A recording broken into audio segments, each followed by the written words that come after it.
ഈശോയിൽ എത്രയും സ്നേഹം നിറഞ്ഞവരെ, ഇന്ന് നാം വിചിന്തന വിഷയമാക്കുന്നത് വിശുദ്ധ ലൂക്കായുടെ സുവിശേഷം 1-ാമത്തെ അധ്യായം 5 മുതൽ 21 വരെയുള്ള തിരുവചനങ്ങളാണ്. പുരോഹിതനായ സക്കറിയായുടെ ജീവിതത്തിലൂടെ ഒരു ധ്യാനാത്മക യാത്ര നാം നടത്തുകയാണ്. വിശുദ്ധ ഗ്രന്ഥത്തിൽ നമ്മളെ അതിശയിപ്പിക്കുന്ന ഒരു പേരാണ് സക്കറിയ എന്ന പേരുള്ളത്. ഏകദേശം 28 പേരുകളാണ് ഈ പറയുന്ന പേരിന് അർഹരായിട്ടുള്ള വ്യക്തികൾ. അതിനർത്ഥം ഇത് ഒരു സാധാരണ പേരല്ല, തികച്ചും അസാധാരണമായ ഒരു പേരാണ്, ബഹുമാനാർഹമായ ഒരു പേരാണ് എന്നുള്ളതാണ്. ഇത്രയും മഹത്തായ ഒരു പേരിന് അർഹനായ വ്യക്തിയാണ് സക്കറിയ. പേരുകൾക്കെല്ലാം വിശുദ്ധ ഗ്രന്ഥത്തിൽ അർത്ഥമുണ്ട് എന്ന് നമുക്കറിയാം. അത് വ്യക്തിയെയും അദ്ദേഹത്തിൻ്റെ ജീവിതത്തെയും ജീവിത ദൗത്യത്തെയും ലക്ഷ്യമാക്കുന്നു എന്നുള്ളതാണ്. അപ്പോൾ സക്കറിയ എന്ന വാക്കിനർത്ഥം ദൈവം ഓർമ്മിച്ചിരിക്കുന്നു എന്നുള്ളതാണ്. എന്താണ് ഈ പേരിന് മറ്റ് കുടുംബാംഗങ്ങളുമായിട്ടുള്ള ബന്ധം? എലിസബത്ത് എന്ന് പറയുന്നത് ദൈവം ശപഥം ചെയ്തിരിക്കുന്നു. യോഹന്നാൻ എന്ന വാക്കിനർത്ഥം ദൈവം ദാനമായി നൽകിയത് എന്നുള്ളതാണ്. എല്ലാം കൂടി കൂട്ടിവെച്ച് വായിക്കുമ്പോൾ ദൈവം ചെയ്ത ശപഥം യോഹന്നാനെ നൽകിക്കൊണ്ട് ഓർമ്മിച്ചിരിക്കുന്നു എന്ന് നമുക്ക് പറയാൻ സാധിക്കും. പുരോഹിതനായ സക്കറിയ നമ്മുടെ മുമ്പിൽ അവതരിപ്പിക്കുന്നത് 4 ചിത്രങ്ങളാണ്. ഒന്നാമത്തേത് വിശ്വസ്തനായ സക്കറിയ. സക്കറിയ എലിസബത്ത് ദമ്പതിമാർ പുരോഹിത വംശത്തിൽ നിന്നുള്ളവർ. അതിനാൽ തന്നെ അനുഗ്രഹമാകാനും അനുഗ്രഹമേകാനും അനുഗ്രഹിക്കാനും വിളിക്കപ്പെട്ടിട്ടുള്ള വ്യക്തികളാണ്. പുരോഹിതൻ അനുഗ്രഹമാണ്, അനുഗ്രഹിക്കപ്പെടേണ്ട വ്യക്തിയാണ്, അനുഗ്രഹിക്കാനുള്ള വ്യക്തിയാണ്. സക്കറിയ അതിനൊരു അപവാദമായിരുന്നു എന്നുള്ളതാണ് കാര്യം. പുരോഹിതനായിരുന്നു, പുരോഹിതന വംശജനായിരുന്നു. എന്നിരുന്നാലും അദ്ദേഹത്തിൻ്റെ ജീവിതത്തിൽ അനുഗ്രഹമാകാൻ അദ്ദേഹത്തിന് പലപ്പോഴും സാധിച്ചില്ല എന്നുള്ളതാണ് ഒരു സത്യം.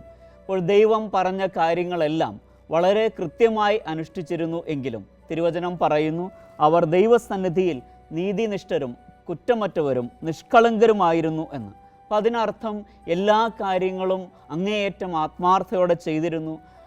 ആരാധനാനുഷ്ഠാനങ്ങളും മറ്റ് ഭക്തകൃത്യങ്ങളുമൊന്നും ചടങ്ങുകളായിരുന്നില്ല, പകരം ആത്മീയ ഉത്കർഷത്തിന് ഉതകുന്നതായിരുന്നു, ആത്മീയ പോഷണത്തിന് ഉതകുന്നതായിരുന്നു എന്നുള്ളതാണ് സത്യം. ഇപ്പോൾ ഇസ്രായേലിൻ്റെ ആശ്വാസം പ്രതീക്ഷിച്ചിരുന്ന ചിലരുടെ കൂട്ടത്തിലാണ് സക്കറിയായെയും തിരുവചനം അവതരിപ്പിക്കുന്നത്. ഇങ്ങനെയൊക്കെ ആയിരുന്നെങ്കിലും സക്കറിയായ്ക്ക് മക്കളില്ലായിരുന്നു. കാരണം അദ്ദേഹം പ്രായം തികഞ്ഞ വ്യക്തിയായിരുന്നു. എലിസബത്ത് വന്ധ്യയുമായിരുന്നു. തിരുവചനത്തിൽ വന്ധ്യത എന്ന് പറയുന്നത് ശാപമായി കരുതിയിരുന്ന ഒരു സമൂഹമാണ് യഹൂദ സമുദായം. അങ്ങനെ വരുമ്പോൾ കുടുംബത്തിന് ഈ ദുർഗതി വന്നത് എന്തുകൊണ്ട്, അല്ലെങ്കിൽ അതിൻ്റെ പേരിൽ ദൈവത്തോട് പരിഭവം, പരാതി, അതൊന്നും സക്കറിയായുടെ ജീവിതത്തിൽ നാം കാണുന്നില്ല. അതേസമയം കുടുംബക്കാരുടെ കുറ്റപ്പെടുത്തലുകൾ, അവരുടെ ഒറ്റപ്പെടുത്തൽ, കുടുംബ കൂട്ടായ്മകളിൽ പങ്കെടുക്കുമ്പോഴുണ്ടാകുന്ന അപവാദങ്ങൾ, അത്തരത്തിലുള്ള മറ്റുള്ളവരുടെ വിമർശനങ്ങൾ, ഇതൊന്നും സക്കറിയായെ തളർത്തിയിരുന്നില്ല എന്നുള്ളതാണ് സത്യം. ഭേദമാകാത്ത അസുഖമാണെന്ന് അറിഞ്ഞിട്ടും കുറ്റപ്പെടുത്തുന്നവർ ഏറെയായിരുന്നു സക്കറിയ എലിസബത്ത് ജീവിതത്തെ. അങ്ങനെ സമൂഹത്തിൽ പറഞ്ഞു ചിരിക്കാനായിട്ട് ഒരു കുടുംബം. എന്നിരുന്നാലും സക്കറിയ കർത്താവിൻ്റെ വിശ്വസ്തനായ പുരോഹിതനായിട്ട് തുടരുന്നു. തൻ്റെ ഭാര്യ എലിസബത്തിനോട് ചെയ്ത വാഗ്ദാനം അങ്ങേയറ്റം വിശ്വസ്തയോടെ നിർവഹിക്കുന്നു. ഒരിക്കൽ പോലും അവർ രണ്ടുപേരും വിവാഹമോചനത്തെക്കുറിച്ച് പോലും ചിന്തിച്ചിരുന്നില്ല എന്നുള്ളതാണ് ഏറ്റവും നമ്മെ ആകർഷിക്കുന്ന കാര്യം. അപ്പോൾ പ്രായം തികഞ്ഞ വ്യക്തി എന്ന് വിശുദ്ധ ഗ്രന്ഥം പറയുമ്പോൾ 60 വയസ്സിന് മുകളിലായിരുന്നു എന്ന് നമുക്ക് ഊഹിക്കാനായിട്ട് സാധിക്കും. ഒരു കുഞ്ഞിനു വേണ്ടി എത്ര കാലം സക്കറിയ ഉള്ളുരുകി പ്രാർത്ഥിച്ചു കാണും? ആ പ്രാർത്ഥനയ്ക്ക് ഒരു ഉത്തരവും ലഭിക്കാതെ എത്ര കാലം കഴിഞ്ഞിട്ടുണ്ടാകും? ഇതിനെക്കുറിച്ചൊക്കെ നാം ആഴത്തിൽ ധ്യാനിക്കേണ്ടിയിരിക്കുന്നു എന്നുള്ളതാണ് സത്യം. പൗരോഹിത്യ ശുശ്രൂഷ ശുഷ്കാന്തിയോടെ നിർവഹിക്കുന്ന സക്കറിയ നമുക്കെന്നും പ്രചോദനവും പ്രോത്സാഹനവുമാണ്. ഒരിക്കലും ഈ ഒരു കുറവിൻ്റെ പേരിൽ ദൈവത്തിനെതിരെ തിരിയുക, പുരോഹിത വൃത്തിയിൽ നിന്ന് പിന്മാറുക, ഇങ്ങനെയുള്ള കാര്യങ്ങളൊന്നും സക്കറിയ ചെയ്യുന്നില്ല. കർത്താവിൻ്റെ വിശ്വസ്തനായ പുരോഹിതനായി അദ്ദേഹം ശുശ്രൂഷ ചെയ്യുകയാണ്. മാമോദീസായിലൂടെ കർത്താവിലേക്കും തിരുസഭയിലേക്കും വിശ്വാസത്തിലേക്കും കടന്നു വന്നിട്ടുള്ള നമ്മുടെ വിശ്വസ്തത കൂടി ഒന്ന് ആത്മശോധന ചെയ്ത് നോക്കാനുള്ള ഒരവസരമാണ് ഇത്. അപ്പോൾ വിശ്വാസി വിശ്വസ്തനായിരിക്കുക. പുരോഹിതനായ സക്കറിയായുടെ വിശ്വസ്തത നമ്മെ ഓർമ്മിപ്പിക്കുന്ന വലിയ സത്യവും അതുതന്നെയാണ്. വിളിയെ സ്നേഹിച്ച പുരോഹിതൻ, വിളിയോട് വിശ്വസ്ത പുലർത്തിയ പുരോഹിതൻ, ഒരു കുഞ്ഞിനു വേണ്ടി ഒരുപാട് ആഗ്രഹിച്ച് പ്രാർത്ഥിച്ച മനുഷ്യൻ വർഷങ്ങളോളം. എന്നിരുന്നാലും വിശ്വസ്തതയ്ക്ക് ഒരു കുറവും സക്കറിയായുടെ ജീവിതത്തിൽ നാം കാണുന്നില്ല. രണ്ടാമത് സക്കറിയ നമ്മുടെ മുമ്പിൽ വയ്ക്കുന്നത് ഭയചകിതനായ ഒരു മനുഷ്യനെയാണ്. നിസ്വാർത്ഥ സേവനം അനുഷ്ഠിച്ചിരുന്നു എങ്കിലും സക്കറിയ അങ്ങേയറ്റം ഭയചകിതനാവുകയാണ്. ജെറുസലേം ദേവാലയത്തിലെ ശുശ്രൂഷകൾ, അവിടെ കടന്നു വരുന്ന വ്യക്തികൾ, അവരുടെ ജീവിത അനുഭവങ്ങൾ, ദൈവിക ഇടപെടലുകൾ, ഇങ്ങനെയുള്ളതെല്ലാം ഒരുപാട് കണ്ടിട്ടുള്ള വ്യക്തിയാണ് സക്കറിയ. എങ്കിലും തൻ്റെ ജീവിതത്തിൽ ദൈവിക ഇടപെടലുണ്ടായപ്പോൾ സക്കറിയായ്ക്ക് അത് വിശ്വസിക്കാൻ കഴിയുന്നില്ല. അദ്ദേഹം ഭയചകിതനാവുകയാണ്. ധൂപാരാധന നടത്താൻ എത്രയോ വലിയ ഭാഗ്യമാണ് അദ്ദേഹത്തിന് ലഭിക്കുക. അദ്ദേഹത്തിൻ്റെ കാലത്തുണ്ടായിരുന്ന പുരോഹിതർ പലർക്കും ആഗ്രഹിച്ചിട്ടും കിട്ടാതെ പോയ ഒരു മഹാഭാഗ്യമാണ് കർത്താവിൻ്റെ അതിവിശുദ്ധ സ്ഥലത്ത് പ്രവേശിച്ച് ധൂപാരാധന നടത്തുക. ധൂപാരാധന രാവിലെയും വൈകുന്നേരവും, പുറത്ത് പ്രാർത്ഥിക്കുന്ന ജനം, അങ്ങനെ എല്ലാ പ്രാർത്ഥനകളും പരിമള ധൂപം പോലെ കർത്താവിൻ്റെ സന്നിധിയിലേക്ക് ഉയർന്നുകൊണ്ടിരുന്ന വളരെ മനോഹരമായ നിമിഷം. സ്തുതിഗീതങ്ങൾ ധൂപം പോലെ ഉയരുകയാണ് കർത്താവിൻ്റെ സന്നിധിയിലേക്ക്. ആ പ്രാർത്ഥനകളൊക്കെ ഈ പുരോഹിതൻ അങ്ങേയറ്റം ആത്മാർത്ഥതയോടെ തിരുസന്നിധിയിലേക്ക് ഉയർത്തുകയും ചെയ്യുകയാണ് ധൂപാരാധനയിലൂടെ ചെയ്യുന്നത്. അപ്പോൾ പരിമള ധൂപം പോലെ ഉയരേണ്ട പ്രാർത്ഥനകൾ, ഉയർത്തേണ്ട പുരോഹിതൻ പ്രാർത്ഥനാനിർഭരമായ ഈ നിമിഷത്തിലാണ് സക്കറിയായുടെ ഹൃദയവും അങ്ങേയറ്റം ദൈവത്തോട് ചേർന്നിരിക്കുന്നത്. ഇപ്പോൾ തുറന്ന ഹൃദയം, തുറന്ന മനസ്സ്, തുറന്ന ആത്മാവ്, അത്തരത്തിലുള്ള ഒരു അനുഭവമാണ് സക്കറിയായ്ക്ക് ദേവാലയത്തിൽ ധൂപാരാധനയുടെ സമയത്ത് ഉണ്ടാകുന്നത്. ഇതിനുശേഷം മാലാഖ പ്രത്യക്ഷപ്പെടുകയാണ്. മാലാഖ പ്രത്യക്ഷപ്പെടുന്നത് പീഠത്തിൻ്റെ വലതുവശത്താണ് എന്ന് തിരുവചനം പറയുന്നു. വലതുവശം യഹൂദ പാരമ്പര്യമനുസരിച്ചും വിശ്വാസമനുസരിച്ചും ദൈവത്തിന് മാത്രമുള്ളതാണ്. അപ്പോൾ മാലാഖ പ്രത്യക്ഷപ്പെടുന്നത് പുറകിലല്ല, മുൻപിലല്ല, ഇടതുവശത്തല്ല, വലതുവശത്ത് തന്നെയാണ്. അതിനർത്ഥം സക്കറിയ കാണുന്നത് ദൈവത്തെ തന്നെയാണ്. അപ്പോൾ ദൈവത്തെ കണ്ട് ജീവിക്കുക എന്നുള്ളത് പഴയ നിയമത്തിൽ അവിശ്വസനീയമായ ഒരു കാര്യമാണ്. അതുകൊണ്ട് സക്കറിയ ഭയപ്പെടുകയാണ്. അപ്പോൾ തിരുവചനം പറയുന്നു സക്കറിയ ഭയചകിതനായി. അപ്പോൾ ദൈവത്തെ കണ്ട് ഭയചകിതനാകുന്ന സക്കറിയ. അപ്പോൾ വിശ്വാസികളായ നമ്മളുടെ ജീവിതവും ഒന്ന് ആത്മശോധനയ്ക്ക് വിഷയമാക്കുന്നത് നല്ലതാണ്. ദൈവസന്നിധിയിൽ ഉച്ചത്തിലും നിശബ്ദമായും പ്രാർത്ഥിക്കുന്ന നമ്മൾ, അനേക മണിക്കൂറുകൾ ദിവ്യകാരുണ്യനാഥൻ്റെ സന്നിധിയിൽ ചെലവഴിക്കുന്ന നമ്മൾ, ദൈവത്തെ സ്തുതിച്ച് ആരാധിക്കാൻ നമുക്ക് കിട്ടുന്ന അവസരങ്ങൾ, എന്തുമാത്രം നമുക്ക് ദൈവത്തിൻ്റെ ഇടപെടലുകളെ സ്വീകരിക്കാൻ സാധിക്കുന്നുണ്ട്. സക്കറിയയെ പോലെ നമ്മളും ഭയചകിതരാകുന്ന മനുഷ്യരാണോ? എപ്പോൾ വേണമെങ്കിലും എവിടെ വെച്ച് വേണമെങ്കിലും കർത്താവിന് നമ്മുടെ ജീവിതത്തിൽ ഇടപെടാം, ഒരു മുന്നറിയിപ്പും കൂടാതെ. അങ്ങനെ മുന്നറിയിപ്പ് കൂടാതെ ഇടപെടുമ്പോൾ ഭയചകിതമാകുന്ന ഒരവസ്ഥയാണോ എൻ്റേത്? പരിശുദ്ധ അമ്മയുടെ ജീവിതത്തിലും ഈ ദൈവം പ്രത്യക്ഷപ്പെടുമ്പോൾ, മാലാഖ പ്രത്യക്ഷപ്പെടുമ്പോൾ അസ്വസ്ഥയാകുന്ന ഒരമ്മയുടെ ചിത്രമാണ് നമുക്ക് കാണാൻ സാധിക്കുക. ഇപ്പോൾ തിരുവചനം പറയുന്നു, 1 യോഹന്നാൻ 4:18, സ്നേഹത്തിൽ ഭയത്തിനിടമില്ല, പൂർണ്ണമായ സ്നേഹം ഭയത്തെ ബഹിഷ്കരിക്കുന്നു. കാരണം ഭയം ശിക്ഷയെക്കുറിച്ചാണ്. ഭയപ്പെടുന്നവൻ സ്നേഹത്തിൽ പൂർണ്ണനായിട്ടില്ല എന്ന്. എത്രയോ വർഷങ്ങൾ കർത്താവിൻ്റെ സന്നിധിയിൽ ആരാധനയിലും പ്രാർത്ഥനയിലും കുടുംബ പ്രാർത്ഥനയിലുമൊക്കെ ചെലവഴിച്ച മനുഷ്യരാണ് നമ്മൾ ഓരോരുത്തരും. എന്തുമാത്രം കർത്താവിൻ്റെ ഇടപെടലുകളെ സ്വീകരിക്കാൻ, ഭയം കൂടാതെ സ്വീകരിക്കാൻ നമുക്ക് സാധിക്കുന്നുണ്ടോ? മാലാഖ പറയുകയാണ്, നിൻ്റെ പ്രാർത്ഥന ദൈവം കേട്ടിരിക്കുന്നു എന്ന്. അപ്പോൾ എത്ര കാലത്തെ പ്രാർത്ഥന, ഏത് കാലം മുതലുള്ള പ്രാർത്ഥന, ഇതെല്ലാം ദൈവം പ്രാർത്ഥന എന്തുമാത്രം ഫയലിൽ സൂക്ഷിച്ചു വച്ചിരിക്കുന്നു എന്ന് ഓർക്കുക. അപ്പോൾ പ്രാർത്ഥന കേൾക്കുന്ന ഒരു ദൈവത്തിൻ്റെ ചിത്രമാണ് സക്കറിയ നമുക്ക് പറഞ്ഞു തരുന്നത്.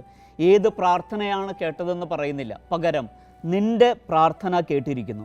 മാലാഖയിലൂടെ വെളിപ്പെടുന്ന ദൈവത്തിൻ്റെ മനസ്സ്. ഈ തിരുവചനം കേട്ടുകൊണ്ടിരിക്കുമ്പോൾ കർത്താവ് എന്താണ് എന്നോട് പറയുന്നത്? നിൻ്റെ പ്രാർത്ഥന കേട്ടിരിക്കുന്നു എന്ന് കർത്താവ് പറയുന്നത് കേൾക്കാൻ ഞാൻ ആഗ്രഹിക്കുന്നുവോ? അങ്ങനെയെങ്കിൽ ഏത് പ്രാർത്ഥനയ്ക്കാണ് ഞാൻ ഇപ്പോൾ ഈ സമയം ഉത്തരം തേടിക്കൊണ്ടിരിക്കുന്നത്? കർത്താവിൻ്റെ അടുത്ത് വന്നവർക്കൊക്കെ നിയോഗശുദ്ധി ഉണ്ടായിരുന്നു. അവരുടെ പ്രാർത്ഥനയ്ക്ക് വ്യക്തമായ ഉദ്ദേശം ഉണ്ടായിരുന്നു. ഈശോയുടെ സന്നിധിയിലിരുന്ന് വചനം കേട്ടുകൊണ്ടിരിക്കുന്ന ഈ സമയം ഞാൻ പ്രാർത്ഥിക്കുന്ന ഏറ്റവും വിശിഷ്ടമായ കാര്യം എന്താണ്? ഏറ്റവും അത്യന്താപേക്ഷിതമായ കാര്യം എന്താണ്? തുടർന്ന് നാം കാണുന്നത് വിശ്വാസരഹിതനായ സക്കറിയയാണ്. സന്തോഷത്തിൻ്റെ സദ്വാർത്ത മാലാഖ അറിയിക്കുന്നു. ലൂക്കായുടെ സുവിശേഷത്തിൽ ഒരു 28 പ്രാവശ്യമെങ്കിലും നമുക്ക് കാണാൻ സാധിക്കും ഈ സന്തോഷത്തിൻ്റെ സദ്വാർത്തയെക്കുറിച്ച് സൂചിപ്പിക്കുന്നത്. സക്കറിയായ്ക്ക് രക്ഷാകര ചരിത്രത്തിൻ്റെ ഭാഗമാകാനുള്ള ഭാഗ്യം ലഭിക്കുന്നു. അദ്ദേഹം ആ ചരിത്രത്തിൻ്റെ ഭാഗമായി വരുന്നു. മാലാഖയുടെ സന്ദേശത്തിലൂടെ സക്കറിയായെ വിമർശിക്കും മുമ്പ് നമ്മളൊന്ന് ആത്മശോധന ചെയ്യേണ്ടത് നല്ലതാണ്. കാരണം എന്തുമാത്രം വിശ്വസിക്കാൻ നമുക്ക് സാധിക്കുന്നുണ്ട് നമ്മുടെ ജീവിതത്തിലുള്ള ദൈവത്തിൻ്റെ ഇടപെടലുകളെ, എന്തുമാത്രം ആത്മാർത്ഥമായിട്ട് അതിനെ സ്വീകരിക്കാൻ നമുക്ക് സാധിക്കുന്നുണ്ട്. അപ്പോൾ നമ്മൾ വീണ്ടും കാണുന്നത് വിശ്വാസമില്ലാത്ത സക്കറിയയാണ്. എന്തുമാത്രം വിശ്വാസം ആവശ്യമായ കാര്യമാണ് മാലാഖ സന്തോഷത്തോടെ അറിയിക്കുന്നത്.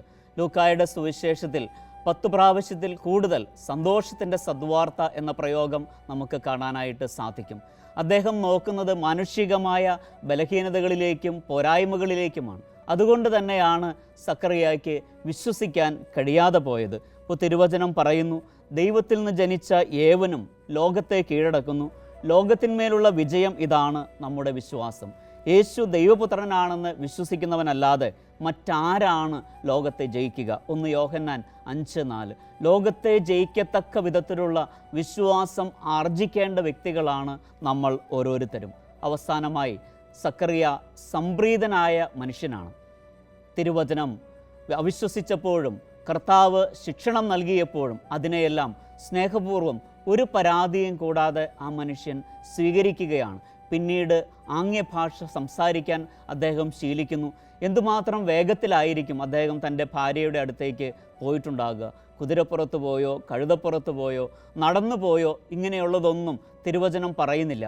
അങ്ങേയറ്റം നിശബ്ദമായിട്ട് മറ്റുള്ളവരുടെ കുറ്റങ്ങളും ഒറ്റപ്പെടുത്തലുകളുമൊക്കെ ഹൃദയത്തിൽ സ്വീകരിച്ചുകൊണ്ട് ഏതോ ദൈവിക ഇടപെടലുകൾ ഉണ്ടായി എന്ന് ജനം പറയുമ്പോഴും എന്താണെന്ന് പറഞ്ഞു കൊടുക്കാൻ ആംഗ്യഭാഷയിലൂടെ മാത്രം ശീലിക്കുന്ന മനുഷ്യൻ പിന്നീട് നമ്മൾ കാണുന്നത് കർത്താവിൻ്റെ മുൻപിൽ സ്തുതിപാഠകനായിട്ട് മാറുന്ന സക്കറിയയാണ്. ഇപ്പോൾ തിരുവചനം സക്കറിയയെ നമ്മുടെ മുമ്പിൽ അവതരിപ്പിക്കുമ്പോൾ ഈ 4 ചിത്രങ്ങൾ നമ്മുടെ മനസ്സിലുണ്ടായിരിക്കട്ടെ. വിശ്വസ്തനായ സക്കറിയ, ഭയചകിതനായ സക്കറിയ, വിശ്വാസമില്ലാത്ത സക്കറിയ, പിന്നീട് നാം കാണുന്നത് ദൈവ സന്നിധിയിൽ സംപ്രീതി കണ്ടെത്തുന്ന സക്കറിയ. അപ്പോൾ ഇന്ന് നമ്മുടെ ജീവിതത്തിലേക്കും കടന്നു വരുമ്പോൾ ഇതുതന്നെയാണ് നമ്മുടെ ഓരോരുത്തരുടെയും അനുഭവം. ഇപ്പോൾ ജീവിതത്തിൻ്റെ പല ഗതിവിഗതികളിലൂടെ കടന്നു പോകുമ്പോഴൊക്കെയും സക്കറിയ എന്ന പുരോഹിതൻ നമ്മുടെ മുമ്പിൽ മാതൃകയായിരിക്കട്ടെ. പ്രത്യേകിച്ചും വിശ്വസ്തനായ വിശ്വാസിയുടെ മാതൃകയായി അദ്ദേഹം നമ്മുടെ ജീവിതത്തിൽ ഉണ്ടാകട്ടെ എന്ന് നാം പ്രാർത്ഥിക്കേണ്ടിയിരിക്കുന്നു. അതുകൊണ്ട് വിശ്വസ്തമായ സേവനത്തിനാണ് ദൈവം പ്രതിഫലം നൽകുന്നത്. വിശ്വസ്തമായ ശുശ്രൂഷയെയാണ് ദൈവം കനിഞ്ഞ് അനുഗ്രഹിക്കുന്നത്. അപ്പോൾ സക്കറിയായുടെ വിശ്വസ്തത നമുക്ക് പ്രചോദനവും പ്രോത്സാഹനവുമായിരിക്കട്ടെ എന്ന് പ്രാർത്ഥിക്കാം. വിശ്വസ്തതയ്ക്ക് മാറ്റുരയ്ക്കേണ്ടി വരുന്ന, വിശ്വസ്തത മാറ്റുരച്ച് നോക്കുന്ന അവസരങ്ങളിലൊക്കെയും സക്കറിയ നമുക്ക് പ്രചോദനമായിരിക്കട്ടെ. മാലാഖ പറയുന്നു, നിൻ്റെ പ്രാർത്ഥന ദൈവം കേട്ടിരിക്കുന്നു. ഈ തിരുവചനം കേട്ടുകൊണ്ടിരിക്കുമ്പോൾ ദൈവം നമ്മെ ഓരോരുത്തരെയും നോക്കിയും പറയുന്നത് അതേ വാക്കുകൾ തന്നെ. നിൻ്റെ പ്രാർത്ഥന ദൈവം കേട്ടിരിക്കുന്നു. ആ വാക്കുകൾക്കായി നമുക്ക് കാതോർക്കാം. ദൈവം നമ്മളെ അനുഗ്രഹിക്കട്ടെ. പിതാവിൻ്റെയും പുത്രൻ്റെയും പരിശുദ്ധാത്മാവിൻ്റെയും നാമത്തിൽ ആമേൻ.